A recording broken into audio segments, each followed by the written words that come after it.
Each year, airlines remove over 450,000 passengers from seats on flights they already paid for. You'd think this would cause all sorts of problems for the airlines, especially when they're making their customers so unhappy. But it turns out it's intentional, and the airlines are happy to do it. Flight overbooking has been happening since the 1940s, but back then it was a result of a low-tech system. Airlines would have a master board for each flight. When the flights had a few seats left, they would have a green flag next to it. When the flight was full, it would have a red one. The problem was, there were two versions of the boards, one at headquarters and one in the regional offices. So the counts never lined up perfectly, and the airlines would oversell their flights by mistake. By the 1950s, they realized they could use overbooking to their advantage. Something the airlines are still doing today. Today, the airlines will continue to sell tickets for flights, even after they've sold out. The airlines have figured out a way to game the system to their advantage, even if it leads to both the voluntary and involuntary bumping of passengers. In 2016, over 40,000 passengers were denied boarding involuntarily for flights they already paid for. How are they allowed to bump you, though? Well, it turns out you signed up for it. The second you swipe your credit card, you're entered into a contract of carriage with the airline, which doesn't actually promise to get you on that specific flight. Just that you'll get to your destination eventually. But buried deep in the Code of Federal Regulations, Title 14, Chapter 2, Subchapter A, Part 250, Section 250.5, it states that if you're involuntarily bumped from your flight, the airlines are required to pay you for your troubles, sometimes up to $1,350, depending on when your flight lands. But most passengers don't even get the full amount, either because they're happy to take the smaller offers, or they don't even realize they're eligible for more. So why do the airlines do it? The airlines would actually lose money if they didn't overbook their flights.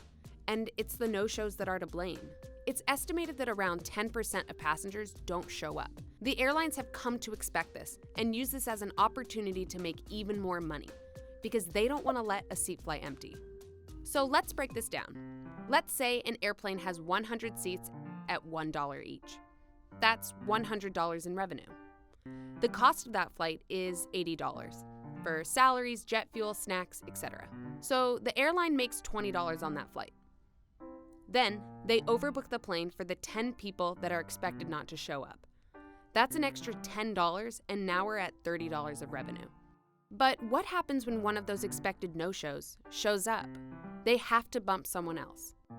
The airlines will happily offer $2 in flight credits, double what the customer originally paid, but practically nothing to the airline.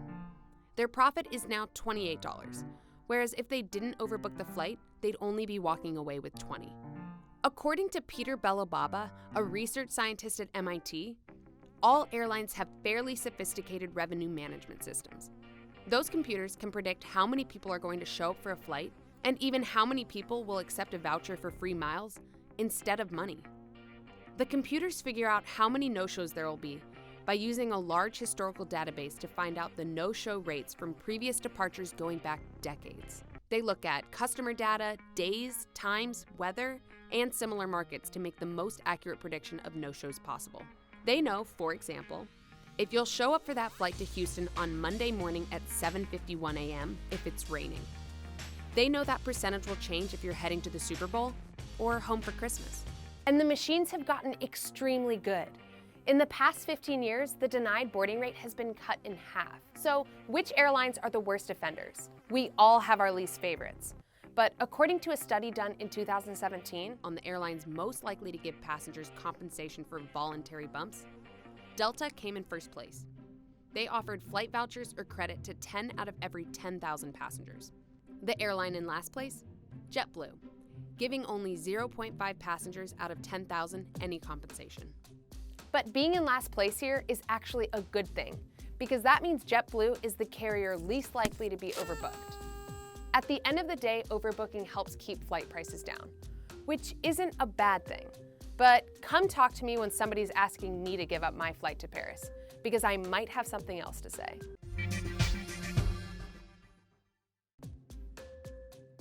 Thank you for watching. Please be sure to like, comment, and subscribe to our channel. And ring the little bell below. That way you're notified for whenever we post a new video.